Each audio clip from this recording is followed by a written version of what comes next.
अस्सलामुअलैकुम दोस्तों, आपको एक नई वीडियो में आपका होस्ट खुश आमदीद कहता है। इस वीडियो में आज एक टॉनिक इंजेक्शन पर बात की जाएगी जो कि जानवरों की नशोनुमा और बीमारियों से बचाव के लिए रीढ़ की हड्डी की हैसियत का हामिल इंजेक्शन है।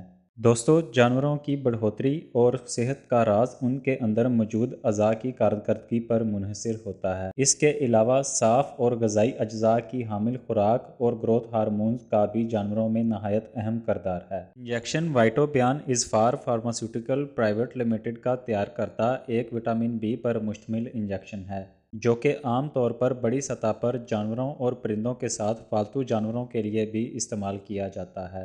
परिंदों में अगर किसी ज़ख़म या आर्गन के इन्फेक्शन के बाइस कमज़ोरी हो जाए तो ऐसी हालत में आप इस इंजेक्शन का इस्तेमाल करेंगे, क्योंकि ऐसी कैफियत में विटामिन B2 यानी रिबोफ्लेविन की कमी के बाइस ये मसला होता है। इंजेक्शन विटामिन बी कम्प्लेक्स होने की वजह से एनर्जी और मेटाबॉलिज्म की सतह को नॉर्मल करने में भी मुफीद है।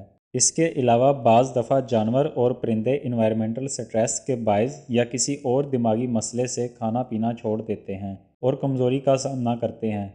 ऐसी कैफियत से निकालने के लिए भी वाइटोबियान इंजेक्शन के नताइज तसल्ली बख्श हैं।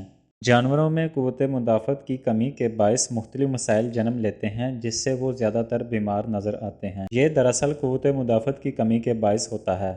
लिहाजा इंजेक्शन को क़ुव्वत मुदाफ़त यानी इम्यूनिटी को बढ़ाने के लिए भी इस्तेमाल किया जाता है। दोस्तों, सर्जरी की ज़रूरत के पेश नज़र ऑपरेशन के बाद ज़ख्मों को भरने के लिए इस इंजेक्शन के नताइज बेहतर हैं। इस इंजेक्शन को लगाने के एतबार से अगर एहतियातों पर बात की जाए तो इसको टेम्परेचर लेकर ही इस्तेमाल करना चाहिए, क्योंकि ये टॉनिक इंजेक्शन दरअसल एनर्जी मुहैया करता है। लिहाजा इसको नॉर्मल टेम्परेचर या कम टेम्परेचर में दर्जा हरारत को रेगुलेट करने के लिए इस्तेमाल करते हैं। इंजेक्शन को हमेशा अच्छी तरह हिलाकर नॉर्मल टेम्परेचर या कम टेम्परेचर में इस्तेमाल करें। अगर इंजेक्शन को इस्तेमाल के बाद जानवर में किसी किस्म का एलर्जिक रिएक्शन देखें तो बगैर देर किए मुतल्लिका डॉक्टर से रुजू कायम करें। ऐसे जानवर जिनमें किसी बीमारी के बाइस एलर्जी हो और इसके इलाज के लिए मुतअद्दिद अद्वियात का इस्तेमाल जारी हो तो ऐसे में आपने इस इंजेक्शन का इस्तेमाल और मिकदार वेटरनरी डॉक्टर के मशवरे से तय करना होता है। तमाम छोटे और बड़े जानवरों में इंजेक्शन को दो तरीक़ों से इस्तेमाल किया जाता है। एक तो इसको गोश्त में लगाते हैं, दूसरा नस में।